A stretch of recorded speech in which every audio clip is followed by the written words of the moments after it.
I saw the harbor lights. They only told me we were parting. Hi everyone, it's good to see you again.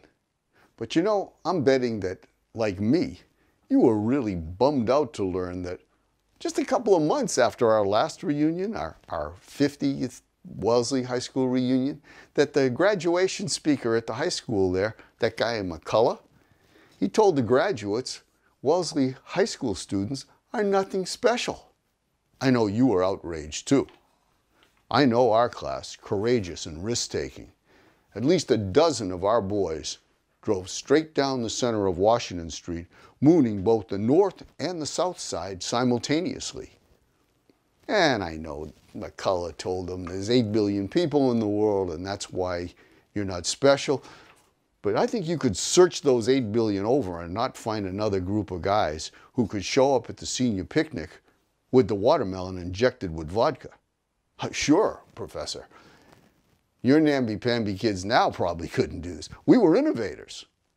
And let's face it, everybody in those days knows that Wellesley was home to all the financial titans on the East Coast.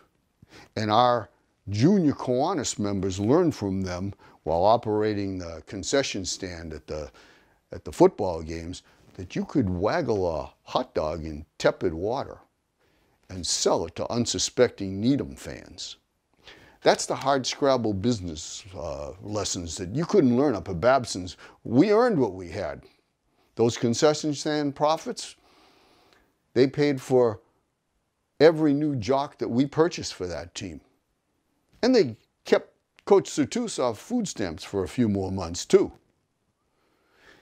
And not special, the great Renaissance artists are hardly any match for our homegrown talent.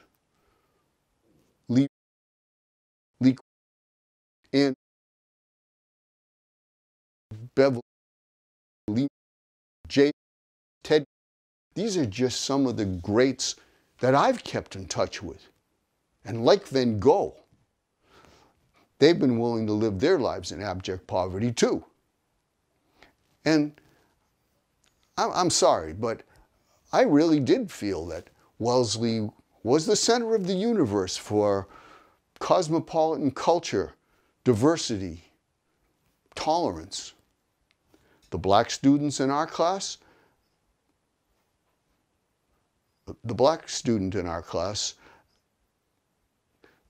well, now wait a minute. We were very welcoming to that Turkish exchange student. Remember him? And that new gym teacher we hired, Kelson. Well, he was Swedish. We'd welcome anybody. And one year, we had a class president who was a Jew. Now, I'm sorry that Peter Benjamin's mother lost her real estate job for selling to a Jewish family, but that's not indicative of who we were. Why, they built a temple in our town in our sophomore year, right across the street from Terry's house. Lucky Terry. And lucky me, if it hadn't been for that center of ancient culture and wisdom and its cultural youth and teens from Newton, I'd have never learned how to unhook a bra. And it was quite remarkable, I think, for a school back in the 50s to have been so accepting that a gay student could come out openly. In 2011, but even so, we were ahead of our time. And with women, too. Do you remember? They allowed 2 guys into the home ec class. Professor McCullough, your girls owe us a debt of gratitude, breaking down barriers. And last year, I saw in the Wesleyan yearbook, there's a Chinese kid at the school. Well, thanks to our community, voting 85.6% for Dick Nixon. He went there, you know. And we fired some of the first shots in the social protest movements of the 60s for social justice. Let me remind you of the great Wellesley Junior High School Jell-O strike. Yeah, they were going to raise the price of the Jell-O cups in the cafeteria a nickel. Well, we weren't having it. Do you remember this, kids?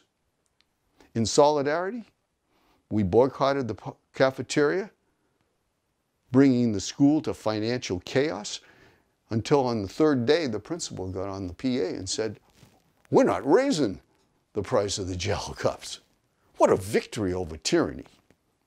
And kids, you know your principal's a tyrant when his name is Mr. Thistle, followed afterwards by Mr. Graves. Mr. McDonough, there were social protests all over the place in the 60s, following the example, I believe, of you Jello strikers. I always felt badly about Mrs. O'Hanrahan, the kindly cafeteria worker who lost her job due to the ensuing budget cuts. Creative destruction. It benefits us all. And, you know, in our community, I just felt that we held ourselves to a higher spiritual, ethical, and moral standard than most of the world. When the cheerleader got pregnant, there wasn't a word of gossip. That's not who we are. Now, kids, don't you listen to that misinformed Mr. McCullough.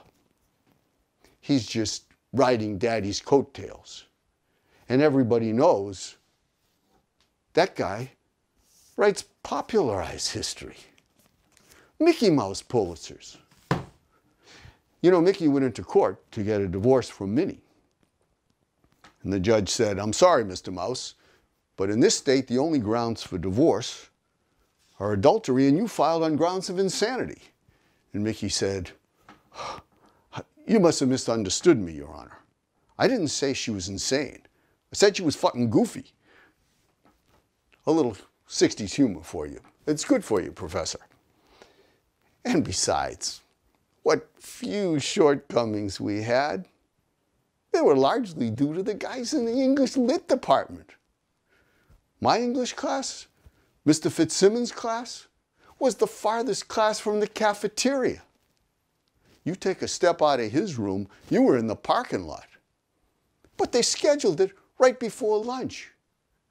Sean and I had 3.6 seconds from the lunch bell to get down that corridor before the other 8 classroom doors opened. There was that time when that girl came out of class early. I can't remember her name because her injuries prevented her from graduating with our class. But see, this is just bad pedagogical practice. How could they expect us to learn Chaucer 20 minutes before lunch? It's no wonder I couldn't learn Sophocles. Well, that and having to sit across from Janet Moore and crossing her legs all the time. See, that's bad educational planning right there, too. These English eggheads, they just don't think. And you know what? I always thought that in our area, even the pets were special. One time I was driving on that old country road up behind the Wellesley College campus, and I saw this old guy sitting out on a porch next to a sign that said, "Talking dog for sale, $10. Well, I went up to him and I said, "What's the story with the dog?" He said, "Well, he's out around back." So I went around out to the garage area and I said to the dog, "What's the story?" And the dog said to me, "Well, I did a tour in Korea and I pulled our boys out of harm's way and I tried to warn them when there was danger. And I re-upped and did another tour, but then I just needed to take it easy for a while. So I went out to Logan and I sniffed around for contraband and explosives in suitcases, but now I'm just ready to retire." Well, I went out to the old guy and I said, "How can you sell a heroic talking dog for $10? And he said, "Well, that dog's a darn liar. He didn't do none of that stuff." But I think you get my message here. This was a very special area. Now, I'm sure you're glad to finally get all of this off of your chest too, eating at all of us. And Mr. McCullough, before you pass judgment on us, you should come and meet us in person. In fact, some of the guys are going to be doing a drive-through on Washington Street, right out where the old Howard Johnsons used to be. You might get a different perspective on how great our assets have grown to be. And kids, It's always nice to see you again.